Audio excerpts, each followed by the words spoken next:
இன்றைக்கி நம்ம பார்க்க போகிறது எலமெண்ட்ஸ் அண்ட் காம்பவுண்ட்ஸ். எலமெண்ட்ஸ்னால் தனிமங்கள், காம்பவுண்ட்ஸ்னால் சேர்மங்கள். தனிமங்கள் மற்றும் சேர்மங்கள் தான் பார்க்க போகிறோம். இது கெமிஸ்ட்ரியில் இருக்கக்கூடிய ஃபஸ்ட்டு டாபிக். கெமிஸ்ட்ரியில் டோட்டலாக 4 டாபிக்ஸ் தான் இருக்குது. ஒன்று எலமெண்ட்ஸ் அண்ட் காம்பவுண்ட்ஸ், இன்னொன்று ஆசிட் பேசிஸ் சால்ட், இன்னொன்று பெட்ரோலியம் ப்ராடக்ட்.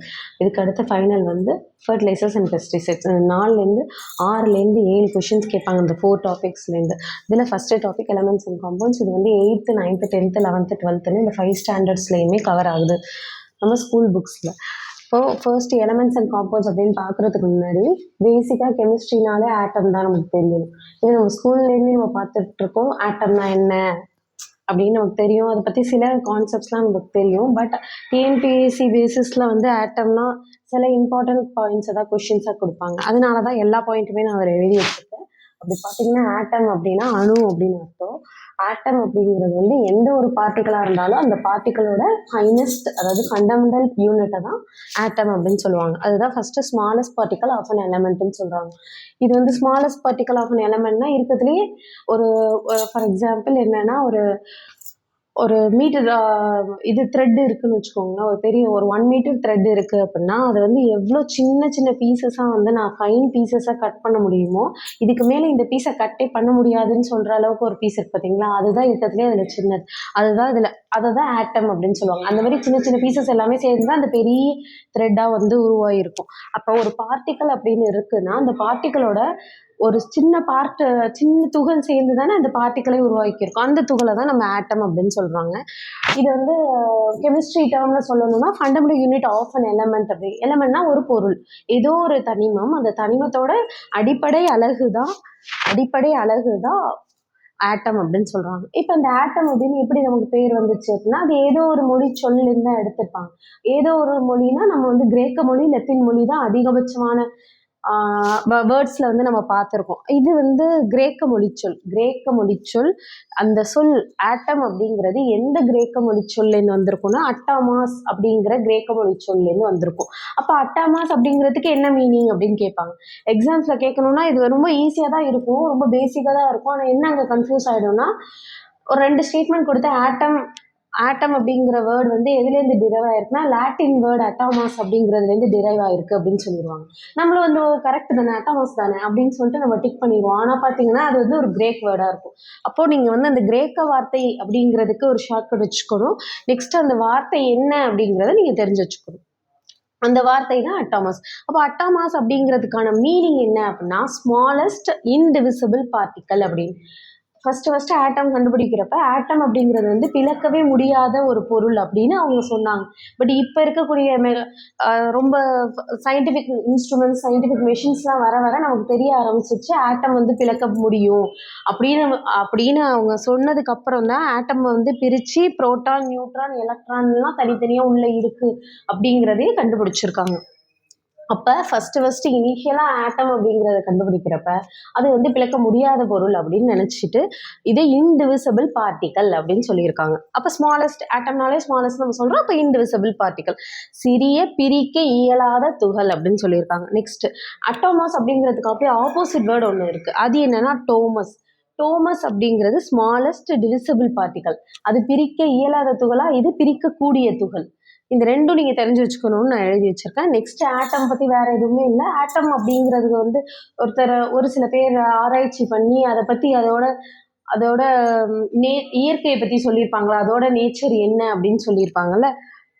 அந்த மாதிரி அணு கொள்கைன்னு நிறைய பேர் சொல்லியிருக்காங்க. இந்த நிறைய பேர் யாருன்னா John Dalton, J Thomson, Rutherford, இன்னும் நிறைய பேர் வந்து இந்த மாதிரி அணு கொள்கையை சொல்லியிருக்காங்க. இதுலேயே வந்து நவீன அணு கொள்கைலாம் வேற இருக்குது. பட் கொஷின்ஸில் உங்களுக்கு அதிகமாக கேட்கக்கூடியது என்னென்னா ஃபஸ்ட்டு இந்த அணு கொள்கையை சொன்னது யார் அப்படின்னா ஜான் டால்டன் தான். எல்லார் பேரும் நமக்கு தெரியும், ஆனால் யார் ஃபஸ்ட்டு சொன்னான்னு உங்களுக்கு தெரியணும். அதுதான் ஜான் டால்டன் தான் முதலில் அணு கொள்கையை பற்றி சொல்லியிருப்பார். நெக்ஸ்ட் ஆட்டம் எப்படி நமக்கு கண்ணுக்கு தெரியும் அப்படின்னு பார்த்தீங்கன்னா ஆட்டம் அப்படிங்கிறது ரொம்ப மைன்யூட் பார்ட்டிக்கல்னு சொல்கிறேன். எடுத்தோடனே பார்த்தா நமக்கு தெரியாது மைன்யூட் பார்ட்டிக்கல். அப்போ அதை எது மூலமாக தான் பார்க்க முடியும்னா எலக்ட்ரான் நுண்ணோக்கி மூலமாக தான் பார்க்க முடியும். அப்போ ஆட்டம்ஸை வந்து எது மூலமாக பார்க்க முடியும்? எலக்ட்ரான் மைக்ரோஸ்கோப், எலக்ட்ரான் நுண்ணோக்கி மூலமாக தான் பார்க்க முடியும். இதுதான் ஆட்டம். இது தவிர வேற எக்ஸ்ட்ரா பாயிண்ட்ஸ்லாம் அந்த அளவுக்கு எதுவும் இருக்காது ஆட்டம்ல. இப்போ ஏற்கனவே ஆட்டம் வந்து இனிஷியலா ஆட்டம் அப்படிங்கிறது கண்டுபிடிக்கிறப்ப ஆட்டம்ங்கிறது வந்து அணுங்கிறது வந்து பிளக்க முடியாததுன்னு சொல்லியிருந்தாங்க. பட் இப்ப வந்து இப்ப சொல்றாங்க அணு அப்படிங்கிறது பிரிக்கக்கூடிய துகள். அப்படி என்னென்ன பிரிச்சாங்க, அது உள்ள என்னென்ன இருக்கு அப்படின்னு கண்டுபிடிச்சிருக்காங்க. அதெல்லாம் தான் துணை அணு துகள் அப்படின்னு சொல்றாங்க. சப் அட்டாமிக் பார்ட்டிகல்ஸ் அப்படின்னு சொல்றாங்க. அப்ப துணை அணு துகள்ல நிறைய துகள்கள் இருக்கு. பட் நம்ம ஸ்கூல் புக்ஸ்ல முக்கியமா இருக்கக்கூடியது இந்த 3 துகள் தான். ஒன்று புரோட்டான், நியூட்ரான், எலக்ட்ரான். ஓகே, இப்போ இந்த புரோட்டான், நியூட்ரான், எலக்ட்ரான் அப்படிங்கிற வேர்டு வந்து நம்ம நிறைய இடத்துல பார்த்துருக்கோம். இதோட சார்ஜ் என்ன, இதை கண்டுபிடிச்சவங்க யாரு, இதோட நிறை என்ன, இது மட்டும் தெரிஞ்சுக்கிட்டா போதும் புரோட்டான், நியூட்ரான், எலக்ட்ரானுக்கு. அதுக்கு முன்னாடி இந்த இடத்துல நியூக்ளியான்ஸ் அப்படின்னு ஒரு வேர்ட் போட்டிருக்கோம்ல, அது ஏன்னா புரோட்டான், நியூட்ரான், இப்போ நம்ம ஒரு ஆட்டம், ஏதோ ஒரு ஆட்டம், ஃபார் எக்ஸாம்பிள் வந்து கார்பன் ஆட்டமை நான் எடுக்கிறேன். கார்பன் அப்படிங்கிற ஒரு தனிமம் இருக்குல்ல, அந்த ஆட்டம்க்கு வந்து நான் வந்து எலக்ட்ரான்ஸை வரைகிறேன் அப்படின்னா சென்டர் பார்ட் வந்து நியூக்ளியஸாக இருக்கும். அதை சுற்றி ஒரு நீள்வட்ட பாதை இருக்கும். அந்த நீள்வட்ட பாதையில் தான் எலக்ட்ரான்ஸ் சுற்றிட்டு இருக்கும். அப்போ எலக்ட்ரான்ஸ், கார்பன் அப்படிங்கிறதுக்கான அட்டாமிக் நம்பர் என்ன, அந்த அட்டாமிக் நம்பர் என்னவோ அவ்வளோ நம்பர் ஆஃப் எலக்ட்ரான்ஸ் தான் அந்த நியூக்ளியஸை சுற்றிட்டு இருக்கும் கார்பன் நியூக்ளியஸ்க்கு. அது என்ன அப்படின்னு பார்த்தீங்கன்னா 6 அதோட அட்டாமிக் நம்பர்.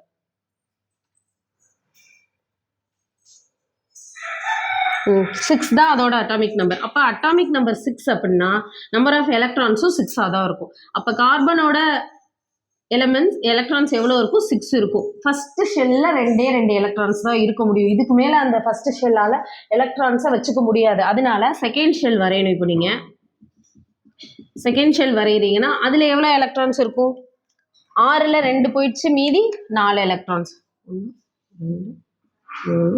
4. இப்படிதான் ஆக்சுவலாக எந்த ஒரு தனிமமாக இருந்தாலுமே எலக்ட்ரான்ஸ் வந்து நீங்கள் வரையணும். அப்போ நான் எலக்ட்ரான்ஸ்க்கு வந்து முதல் ஷெல், 2வது ஷெல் அப்படின்னு சொல்லிட்டு உங்களுக்கு சொல்லிட்டு, அப்போ சென்டரில் ஒரு பார்ட் இருக்குல்ல, அதுதான் ஓவர் அட்ராக்டிவாக இருக்கக்கூடிய பார்ட்டு. அந்த பார்ட்டை தான் நியூக்ளியஸ் அப்படின்னு சொல்கிறாங்க, உட்கரு அப்படின்னு சொல்லுவாங்க. நீங்கள் பயாலஜிலேயும் நியூக்ளியஸ் பார்ப்பீங்க, அதுலேயும் இதே வார்த்தை தான், உட்கரு தான். ஆனால் அது வேற வேலை பார்க்கும், இது வேற வேலை.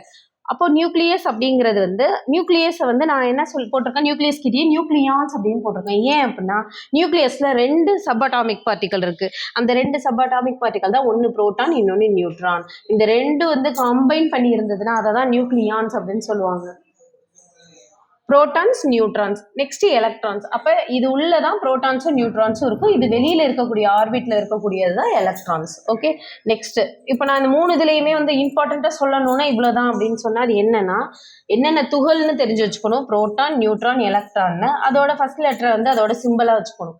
நெக்ஸ்ட் அந்தந்த சப் அட்டாமிக் பார்ட்டிகலுக்கு சார்ஜ்னு இருக்கும்ல, அப்படி பார்த்தீங்கன்னா நியூட்ரான்ஸ் அப்படின்னா நியூட்ரல் அப்படின்னு அர்த்தம், 0. அப்போ 0 சார்ஜ். புரோட்டான் அப்படின்னா பாசிட்டிவ் சார்ஜ், பி, அதனால +1. எலக்ட்ரான்ங்கிறது அப்படியே ஆப்போசிட், நெகட்டிவ் சார்ஜ். இது +1, இது -1 இருக்கிறதுனால தான் இது நியூட்ரான் வந்து 0ன்னு இருக்கும். Next mass. இதில் புரோட்டானோட நிறை எவ்வளோ அப்படின்னு பார்த்தீங்கன்னா 1.6 × 10⁻24 கிராம். இதே தான் வந்து நியூட்ரானோட நிறையாகவும் இருக்கும். ஏன்னா நியூட்ரான்னா நியூட்ரல்னு சொன்னேன்னா, அப்போ நியூட்ரான்ல என்ன மட்டும்தான் இருக்கும், புரோட்டான்ஸ் இருக்கும்னு நான் சொன்னேன். அப்போ புரோட்டான்ஸும் நியூட்ரான்ஸும் இருக்கும்னு சொன்னேன். இப்போ நியூட்ரல் அப்படின்னா புரோட்டான்ல எவ்வளோ இருக்கு, 1.6. அப்போ நியூட்ரல்ங்கிறதுனால அது என்ன வேல்யூ, அதே வேல்யூ தான் நீங்கள் இங்கே எடுத்து எழுதணும். நெக்ஸ்ட் எலக்ட்ரானோட வேல்யூ என்ன, அதாவது மாஸ் சார்ஜ் நிறை என்ன அப்படின்னா 9.1 × 10⁻28 கிராம் அப்படின்னு சொல்றாங்க. நெக்ஸ்ட் ஃபைனலாக அதாவது யார் கண்டுபிடிச்சாங்க அப்படின்னு தெரிஞ்சு வச்சுக்கணும். அப்படி பார்த்தீங்கன்னா புரோட்டானை கண்டுபிடிச்சது யாருன்னா கோல்ஸ்டன், நியூட்ரானை கண்டுபிடிச்சது யாருன்னா சாட்விக், எலக்ட்ரானை கண்டுபிடிச்சது யாருன்னா ஜே தாம்சன். இப்போ புரோட்டான் அப்படின்னா புரோட்டான், கோல்ஸ்டீன். ஓகேவா, இதை ப்ரோ கோல்டு அப்படின்னு ஞாபகம் வச்சுக்கோங்க. நியூட்ரான் அப்படின்னா சாட்விக், நியூ சாட் அப்படின்னு ஞாபகம் வச்சுக்கோங்க. எலக்ட்ரான் அப்படின்னா ஜே, எலக்ட்ரிசிட்டி வந்தால் ஜே சொல்லுவாங்க, அப்போ ஜே தாம்சன் அப்படின்னு வச்சுக்கோங்க. நெக்ஸ்ட் இப்போ நம்ம வந்து ஒரு எலமெண்ட் அப்படின்னு பார்த்தா ஆர்பிட்ஸ், இது எல்லாமே பார்க்குறோம். அப்போ ஆர்பிட்னா என்ன, ஆர்பிட்டல்ஸ்னா என்ன அப்படின்னு நம்ம பார்க்க போகிறோம். ஆர்பிட்ஸ் ஆற்றல் மட்டம் அப்படின்னு சொல்லுவாங்க. அப்போ ஆர்பிட் அப்படிங்கிறது நம்ம ஸ்கூல் புக்ஸ்ல எல்லாம் என்ன பண்ணியிருப்பாங்கன்னா நியூக்ளியஸ் வரைஞ்சி சர்க்குலராக வரைஞ்சிருப்பாங்க ஆர்பிட்ஸ். ஆக்சுவலாக ஆர்பிட்ஸுங்கிறது சர்க்குலரில் இருக்காது, நீள்வட்ட பாதையில் இருக்குது. எப்படி சூரியனை வந்து மற்ற கோள்கள் சுற்றுறப்ப நீள்வட்ட பாதையில் சுற்றுதோ அதே மாதிரி தான் நியூக்ளியஸ் வந்து எலக்ட்ரான்ஸ் வந்து சுற்றும். அப்போ நீள்வட்ட பாதையில் தான் எலக்ட்ரான் வந்து நியூக்ளியஸை ரிவால்வ் பண்ணுது. அப்போது ஆர்பிட்ஸில் 4 டைப்ஸ் ஆஃப் ஆர்பிட் இருக்கு. ஆர்பிட்னு சொல்லலாம், ஷெல்ஸ்னு சொல்லலாம். ஒன்று K shell, L shell, M shell, N shell. இது இந்த ஆர்டர்லேயே தான் நீங்கள் ஞாபகம் வச்சுக்கணும். ஏன்னா ஃபர்ஸ்ட் இந்த நியூக்ளியஸ்லேருந்து முதல் ஷெல் இருக்குல்ல, அதை கே ஷெல்னு சொல்லுவாங்க. அதுக்கு அடுத்த ஷெல்ல எல் ஷெல்னு சொல்லுவாங்க. அதுக்கு அடுத்த ஷெல்ல எம் ஷெல்னு சொல்லுவாங்க. அதுக்கு அடுத்த ஷெல்ல என் ஷெல்னு சொல்லுவாங்க. ஓ, இது nucleus, K shell, L shell, M shell, N shell. அப்போ நம்பர் ஆஃப் ஆர்பிட், ஃபோர்த் ஆர்பிட்டா இருந்தால் அது என் ஷெல்லாக இருக்கும், தேர்ட் ஆர்பிட்டா இருந்ததுன்னா எம் ஷெல்லாக இருக்கும். இப்படி நீங்கள் அசியூம் பண்ணிக்க வேண்டியது. அதனால தான் n = 1, n = 2, n = 3, n = 4னு போட்டிருக்கு. அப்படின்னா என்னன்னா number of orbit, first orbit, second orbit, third orbit, fourth orbit அப்படின்னு அர்த்தம். இப்போ இந்த வேல்யூ வந்து நான் எப்படி போட்டிருக்கேன்னா, என்ன நம்பர் ஆஃப் ஆர்பிட் சொல்லிட்டேன், maximum number of electrons in a shell. அப்போ கே அப்படிங்கிற ஒரு ஆர்பிட்ல இவ்வளோ எலக்ட்ரான்ஸ் தான் மேக்ஸிமமா வச்சுக்க முடியும். இதுக்கு மேல அதால வந்து எடுத்துக்க முடியாது, அந்த ஷெல்னால வச்சுக்க முடியாது. அதனால அடுத்த ஷெல்லுக்கு நீங்க எலக்ட்ரான்ஸை வச்சுக்கணும் அப்படின்னு சொல்றாங்கல்ல, அதுதான் மேக்சிமம். அப்போ இந்த ஷெல்னால இவ்வளவுதான் தாங்க முடியும், மேக்சிமம் நம்பர் ஆஃப் எலக்ட்ரான்ஸ் அப்படிங்கறது நம்ம எப்படி டிசைட் பண்றது? அதுக்குதான் இந்த ஃபார்முலா 2n². அப்போ இந்த 2n² வச்சு என்ன பண்ணணும், இந்த n நம்பர் ஆஃப் ஆர்பிட்ஸ் நான் ஏற்கனவே சொல்லிட்டேன்னா, அப்போ 2n²ல first orbit, K orbit first orbit, அதனால n-க்கு பதிலாக 1 போட்டு நீங்க சால்வ் பண்ணணும். நெக்ஸ்ட் எல்ங்கிறது செகண்ட் ஆர்பிட், அதனால n-க்கு பதிலாக 2 போட்டுக்கணும். எம்ங்கிறது தேர்ட் ஆர்பிட், அதனால n-க்கு பதிலாக 3 போட்டுக்கணும். n-ங்கிறது ஃபோர்த் ஆர்பிட், அதனால n-க்கு பதிலாக 4 போட்டுக்கணும். இப்படி போட்டிங்கன்னா கே ஷெல்ல 2 எலக்ட்ரான்ஸ் தான் மேக்ஸிமமா அக்கமடேட் பண்ணும், எல் ஷெல்ல மேக்ஸிமமா 8 எலக்ட்ரான்ஸ் தான் இருக்கும், எம் ஷெல்ல மேக்ஸிமமா 18 எலக்ட்ரான்ஸ் தான் இருக்கும், என் ஷெல்ல மேக்ஸிமமா 32 எலக்ட்ரான்ஸ் தான் இருக்கும். இந்த ஆர்டர் ரொம்ப ரொம்ப முக்கியம். இது 2, 18, 8, 32 அப்படின்னு மாற்றி மாற்றி கொடுப்பாங்க, அதனால நீங்கள் தெரிஞ்சு வச்சுக்கணும். நெக்ஸ்ட் ஆர்பிட்ஸ் பார்த்ததுனால அடுத்த ஆர்பிட்டல்ஸ் அப்படிங்கிறது பார்க்கணும். ஆர்பிட்டல்ஸ்னா உள் ஆற்றல் மட்டம் அப்படின்னு சொல்றாங்க. ஆர்பிட்டல்ஸ்ல 4 டைப்ஸ் ஆஃப், இது வந்து 3D ஸ்பேஸா இருக்கும். நியூக்ளியஸை சுற்றி 3D ஸ்பேஸை தான் வந்து இந்த ஆர்பிட்டல்ஸ் அப்படின்னு நம்ம மென்ஷன் பண்றோம். டோட்டலாக 4 டைப்ஸ் ஆஃப் ஆர்பிட்டல்ஸ் இருக்கு. இது இந்த ஆர்டர்லேயே ஞாபகம் வச்சுக்கோங்க. S-P-D-F. S orbital, P orbital, D orbital, F orbital அப்படின்னு சொல்றாங்க. இப்போ இந்த எஸ் ஆர்பிட்டலோட ஷேப் வந்து ஸ்பெரிக்கல் ஷேப். இதுதான் வந்து உங்களுக்கு மேட்ச்ல கேட்க சான்ஸ் இருக்கு. எஸ் ஆர்பிட்டலோட ஷேப் ஸ்பெரிக்கல் ஷேப். ஸ்பெரிக்கல்னா உருளை வடிவம், இந்த மாதிரி தான் இருக்கும். ஓகேவா? எஸ் எஸ் அப்படி ஞாபகம் வச்சுக்கலாம். பி ஆர்பிட்டலோட ஷேப் வந்து டம்பல் ஷேப். தம்பிள் சொல்றாங்களா, அந்த டம்பல் ஷேப். இதுதான் தம்பல் ஷேப். நெக்ஸ்ட் டி ஆர்பிட்டலோட ஷேப் வந்து க்ளோவர் ஷேப்டு. க்ளோவர்னா அந்த பூ மாதிரி இருக்கும், அதுதான் வந்து clover shape, D orbital. F orbital shape வந்து அங்கங்க எல்லா ஆக்சிஸ்லயும் வந்து இருக்கும், அதனால இது வந்து காம்ப்ளெக்ஸ் ஷேப் அப்படின்னு சொல்றாங்க. ஓகேவா? டோட்டலாவே இந்த 4 ஆர்பிட்டல்ஸ் வந்து என்னென்ன ஷேப்னு தெரிஞ்சு வச்சுக்கணும், அதுக்கான கிராஃப தெரிஞ்சு வச்சுக்கணும், அவ்வளவுதான். ஏற்கனவே ஆட்டம்ஸ் அது எதுலேருந்து டிரைவ் ஆனிச்சு, அதுக்கடுத்து ஆர்பிட்டல்ஸ் இது எல்லாமே பார்த்தோம்.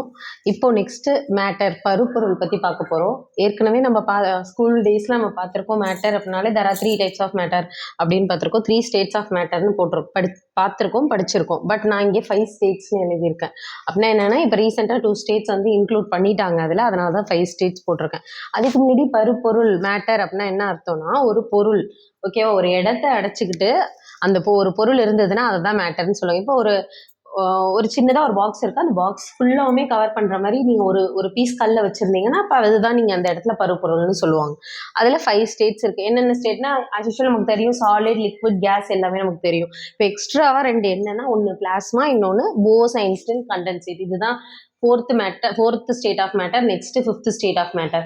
ஜென்ரலாக கேட்டுவாங்க, what is the 5th state of matter அப்படின்னா என்னன்னா, போஸ்-ஐன்ஸ்டீன் கண்டென்சேட் தான் 5th ஸ்டேட் ஆஃப் மேட்டர். அப்போ ஃபர்ஸ்ட், செகண்ட், தேர்ட் 3மே உங்களுக்கு கன்ஃபார்மாக தெரியும்.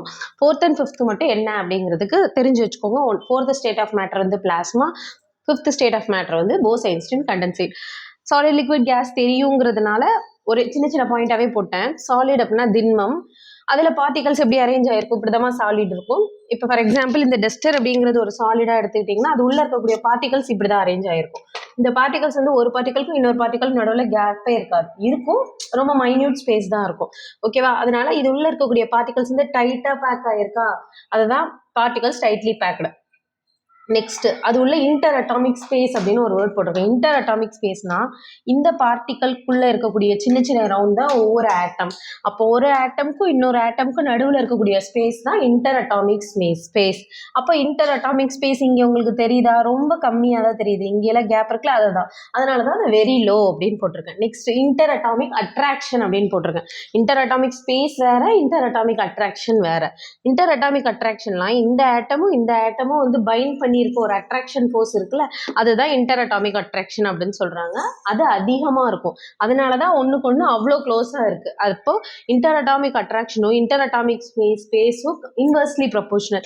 இது அதிகமா இருந்தா இது ரொம்ப கம்மியா இருக்கும், இது கம்மியா இருந்ததுன்னா இது அதிகமா இருக்கும். இப்போ இதுதான் பார்ட்டிக்கல், அது உள்ள வந்து ஆட்டம்ஸ் சாலிட்ல இப்படிதான் அரேஞ்ச் ஆயிருக்கும்.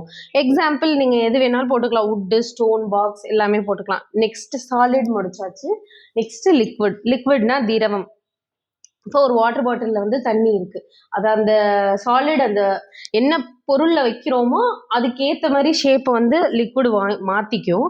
அதனால தான் அது உள்ளே இருக்கக்கூடிய பார்ட்டிகல்ஸ் வந்து ரேண்டமாக அரேஞ்ச் ஆகிருக்கு, இல்லைன்னா இர்ரெகுலராக அரேஞ்ச் ஆகிருக்கு அப்படின்னு சொல்லுவாங்க. ஏன்னா வாட்டர் பாட்டிலில் இப்போ தண்ணி இருக்குன்னா அந்த தண்ணியை கீழே ஊற்றினோன்னா அது பாட்டுக்கு ரேண்டமாக தானே மூவ் ஆகுது. அதனால தான் அதோட ஆட்டம்ஸ் வந்து ரேண்டம்லி பேக்டு, அப்படி இல்லைன்னா இன்ரெகுலர் மேனரில் பேக் ஆகிருக்கு அப்படின்னு போட்டிருக்காங்க. நெக்ஸ்ட் ஆஸ் யூஷுவல் பார்ட்டிகல்ஸ் பார்த்தாச்சு.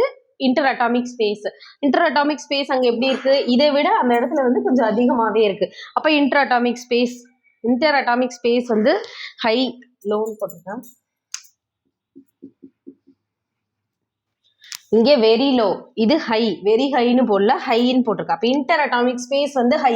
இங்கே இருக்கிறத விட ரெண்டு ஆட்டம்க்கு நடுவில் ஸ்பேஸ் அதிகமாக இருக்குது, அதனால இன்டர் அட்டாமிக் ஸ்பேஸ் ஹைன்னு போட்டிருக்கேன். நெக்ஸ்ட் இன்டர் அட்டாமிக் அட்ராக்ஷன் எப்படி இருக்கும்னா, இது ரெண்டுமே வந்து எவ்வளோ க்ளோஸாக இருக்குது அப்படின்னா அதோட அட்ராக்ஷன் அதிகமாக இருக்கும். பட் இது ரெண்டும் க்ளோஸாக இல்லை, அப்போ அதில் அட்ராக்ஷன் கம்மியாக இருக்கும். இது ஹையாக இருக்கா, அப்போ இதுக்கு அப்படியே ஆப்போசிட் தான் சொன்னால் அதனால லோ, இன்டர் அட்டாமிக் அட்ராக்ஷன் லோவாக இருக்குது. நெக்ஸ்ட் எந்த பாயிண்ட்லையுமே எந்த ஸ்டேட்லையுமே இந்த பாயிண்ட்டை பார்த்துருக்க மாட்டீங்க. லிக்விடுக்கும் கேஸ்க்கும் மட்டும்தான் அந்த பாயிண்ட் பார்ப்பீங்க. என்னன்னா கிராவிட்டி அப்படிங்கிற வேர்டை வச்சு இந்த ரெண்டு இடத்துல ஒரு பாயிண்ட் வரும். என்னன்னா சாலிட் அப்படிங்கிறது கிராவிட்டியை டிபெண்ட் பண்ணி இருக்காது, பட் லிக்விட் அப்படிங்கிறது கிராவிட்டியை பொறுத்து மட்டும்தான் இருக்கும். கிராவிட்டி அதிகமாக இருந்ததுன்னா அதை நோக்கி ஓடும், அதை விட கம்மியாக கிராவிட்டி இருந்ததுன்னா அந்த இடத்துல அந்த அளவுக்கு வாட்டர் வந்து போகாது. இப்போ ரிவர் வந்து ஓடிட்டு இருக்குல்ல, அந்த ஆறு வந்து ஓடிட்டு இருக்குன்னா அது எல்லா இடத்துலையுமே அப்படியே கொஞ்சம் பள்ளமா இருந்தால் ஓடுது அப்படின்னு நம்ம சொல்றோம். பட் இப்போ இருக்கிற மாதிரியே அதோட வழித்தடத்தை வந்து எப்பவுமே மெயின்டைன் பண்ணாது. அது பாட்டுக்கு ஒவ்வொரு டைம் வந்து ஒவ்வொரு ஷேப்பை வந்து உருவாக்கும். அது ஏன் அப்படின்னா ஃபுல் அண்ட் ஃபுல் கிராவிட்டினால தான், பூமியோட புவியீர்ப்பு விசையினால தான் எப்பவுமே லிக்விட் மூவ் பண்ணிட்டு தான் இருக்கும். ஒரு கண்டெய்னர்ல இருந்தா மட்டும்தான் மூவ் ஆகாது. அதுவும் ஒரு ஆடாம இருக்கு. இப்போ இது ஒரு கண்டெய்னர்னா இதுல வந்து தண்ணி இருக்குன்னா இது மூவ் ஆகாது. பட் இதுவே வந்து நான் கீழே ஸ்பிளிட் பண்ணிட்டேன் அப்படின்னா ஆட்டோமேட்டிக்கா என்ன ஆயிடும், அந்த வாட்டர் மாலிகுல்ஸ், அதாவது லிக்விட் மாலிகுல்ஸ் வந்து மூவ் ஆயிடும். அப்ப லிக்விட் அப்படிங்கிறது எங்க இருந்தாலும் மூவ் பண்ணிட்டு தான் இருக்கும். அதுக்கு காரணமும் கிராவிட்டி தான்.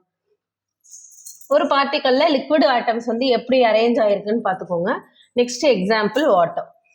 தேர்ட் ஸ்டேட் ஆஃப் மேட்டர் என்னன்னா கேஸ், வாயு. இதுல இருக்கக்கூடிய பார்ட்டிகல் வந்து ரொம்ப லூஸா பேக் ஆகிருக்கு, ரொம்ப கேப் இருக்கு. ஒரு பெரிய பார்ட்டிகல் இருக்குன்னா அங்கங்கதான் வந்து இந்த ஆட்டம்ஸே இருக்கு, அந்த அளவுக்கு லூஸா பேக் ஆகிருக்கு. இதோட இன்டர் அட்டாமிக் ஸ்பேஸ் வந்து மற்ற எல்லாத்தையும் விட கம்மியா இருக்கு. அப்போ அது என்னன்னு சொல்றாங்க, மற்ற எல்லாத்தையும் விட அதிகமா இருக்கு. அப்ப இன்டர் அட்டாமிக் ஸ்பேஸ் வந்து வெரி ஹை. இங்க inter atomic space very low, லிக்விட்ல இன்டர் அட்டாமிக் ஸ்பேஸ் ஹை, கேஸ்ல inter atomic space very high. Next inter atomic attraction. இது இவ்வளோ கேப் இருந்ததுன்னா அட்ராக்ஷன் எங்க அந்த அளவுக்கு இருக்க போகுது, அதனால வெரி லோ தான். Inter atomic attraction very high in liquid solid, inter atomic attraction very actually low in liquid, inter atomic attraction is very low in gas அப்படின்னு தெரிஞ்சுக்கோங்க. கேஸ் ஆட்டம்ஸ் வந்து மூவ் பண்ணிட்டே தான் இருக்கும் எப்பவுமே. ஒரு இடத்துல இருந்து இன்னொரு இடத்துக்கு வந்து அந்த டிஃப்ரென்ஸ் சேஞ்ச் ஆக மூவ் ஆகிக்கிட்டே தான் இருக்கும். எப்படி லிக்விட் வந்து கிராவிட்டினால அஃபெக்ட் ஆகுதோ அதுக்கு அப்படியே ஆப்போசிட் கேஸ் கிராவிட்டினால அஃபெக்ட் ஆகவே ஆகாது. இப்போ ஒரு ஒரு ஒரு பார்ட்டிகல் இருக்கு, அதுக்குள்ள வந்து கேஸ் ஆட்டம் இருக்குன்னா இவ்வளோ இன்டர் அட்டாமிக் ஸ்பேஸ் அதிகமா இருக்கிறதுனால வேற எந்த பார்ட்டிகல் வேணாலும் உள்ள பாஸ் பண்ணி போகும். அதை தான் any particle can pass through it அப்படின்னு சொல்றாங்க. Example air. 3 states of matter பார்த்தாச்சு. ஏன்னா 3 ஸ்டேட்ஸ் ஆஃப் மேட்டர் பத்தி நம்ம ஸ்கூல் டேஸ் ஃபுல்லா பார்த்துருப்போம், அதனால அந்த அளவுக்கு அதுல டவுட்ஸ் எதுவும் வராதுன்னு நினைக்கிறேன். Next plasma, 4th state of matter. பிளாஸ்மானா என்ன? இப்போ சாலிட்னா இப்படி தான் இருக்கும்னு நமக்கு தெரியும், திரவம்னா இப்படி தான் இருக்கும்னு தெரியும், வாயுனா அப்போ அதாவது அசியூம் பண்ணிக்கிறப்ப ஓகே இதெல்லாம் தான் அப்படின்னு சொல்லலாம். ஆனால் பிளாஸ்மாவை வந்து உங்களால் வந்து கெஸ் கூட பண்ண முடியாது. ஏன்னா இந்த பிளாஸ்மாங்கிறது எங்கே காணப்படும்னா சூரியன், நட்சத்திரங்கள், மின்னல் வருதுல, மின்னல்ல அதிகபட்சமான ஹீட் ப்ரொடியூஸ் ஆகும், அதாவது எலக்ட்ரிசிட்டி மூலமா ப்ரொடியூஸ் பண்ணும்ல, அந்த அளவுக்கு ஹீட் வந்து அதிகமா நம்ம நினைக்கவே முடியாத அளவுக்கு ஹீட் இருக்கக்கூடிய ஏரியா தான் இந்த மூணுமே. அந்த இடத்துல இருக்கக்கூடிய மேட்டர் தான் ஃபோர்த் ஸ்டேட் ஆஃப் மேட்டர், அதுதான் பிளாஸ்மா அப்படின்னு சொல்றாங்க. அப்போ அதை என்னன்னு சொல்லலாம்? Plasma is also known as fourth state of மேட்டர்னு சொல்லிட்டேன். அது இல்லாம எப்படி சொல்லலாம்னா சூப்பர் ஹீட்டட் கேஸ் அப்படின்னு சொல்லுவேன். நல்லா யோசிச்சு வச்சுக்கோங்க. சூரியன் இருக்கு, சூரியனை சுற்றி ஒரு கேஸ் இருக்குது, அது ஓவர் ஹீட்டட், சூரியன் ஓவர் ஹீட்டடாக தான் இருக்குது. அதனால் நார்மல் ஹீட் நம்ம நினைக்கக்கூடிய ஹீட்டை விட அதிகபட்சமான ஹீட் வந்து சன்னில் இருக்குது. அந்த ஏரியாவில் இருக்கக்கூடிய ஸ்டேட்டு தான் பிளாஸ்மா அப்படின்னு தெரிஞ்சு வச்சுக்கோங்க.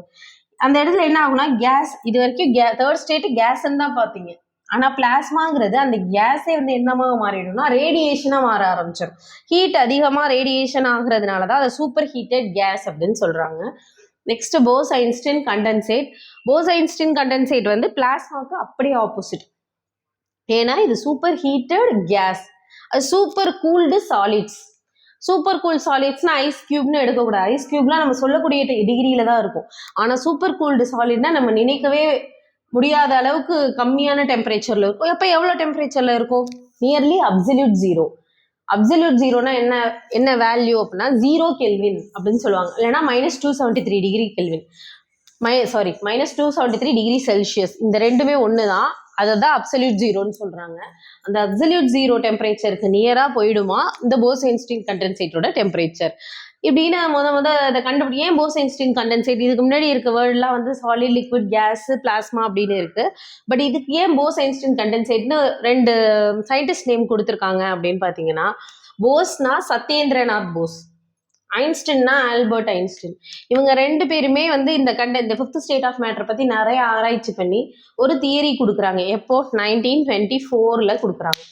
அதை வந்து அதுக்கு அப்போ அக்செப்ட் பண்ணலை ஆக்சுவலாக. அதுக்கப்புறம் 1994 தான் அவங்க 2 பேரும் கொடுத்துட்டு போயிட்டாங்க. அதை நிறைய பேர் டிஸ்கஸ் பண்ணி பார்த்ததுக்கப்புறம் தான் அந்த மாதிரி ஒரு ஸ்டேட் இருக்க சான்ஸ் இருக்குது அப்படின்னு 1994 இந்த தியரி அக்செப்ட் பண்ணி இந்த மாதிரி ஒரு ஸ்டேட்டை வந்து ஃபிஃப்த் ஸ்டேட் ஆஃப் மேட்டர் அப்படின்னு கன்ஃபார்ம் பண்ணிட்டாங்க.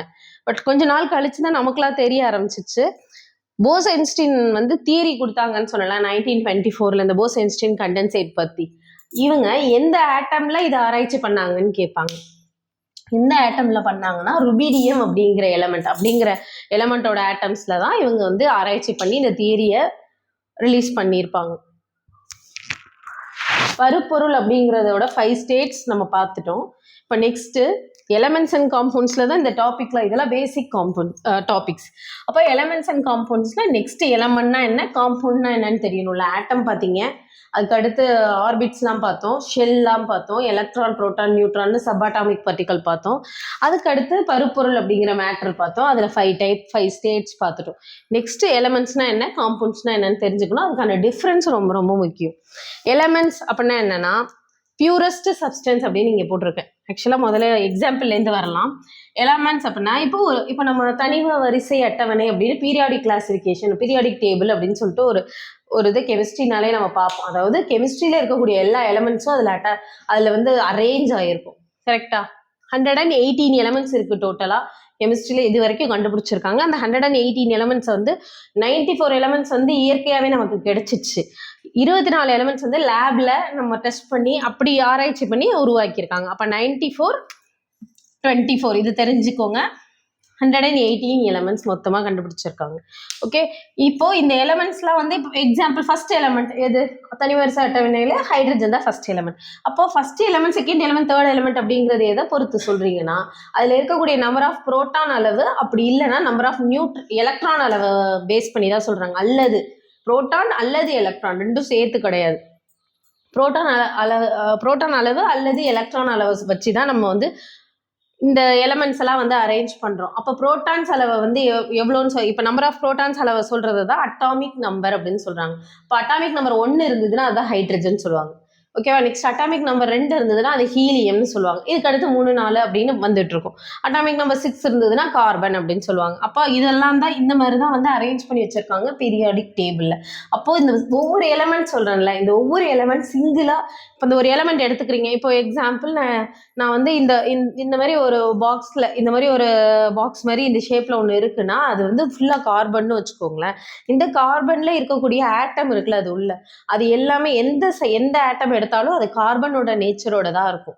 ஓகேவா. இந்த மாதிரி இருந்ததுன்னா அதுதான் எலமெண்ட்னு சொல்லுவாங்க. அப்ப ஒரு பார்ட்டிக்கல் ஒரு எலமெண்ட் அப்படின்னு ஒன்று எடுத்தீங்கன்னா அந்த எலமெண்ட்ல இருக்கக்கூடிய ஆட்டம் எந்த ஆட்டம் எடுத்தீங்கனாலும் அந்த எலமெண்டோட நேச்சரை கொடுக்கணும். அதுதான் வந்து எலமெண்ட்னு சொல்லுவாங்க. பட் இதுவே காம்பவுண்ட்ஸ்னு வச்சுக்கோங்களேன்.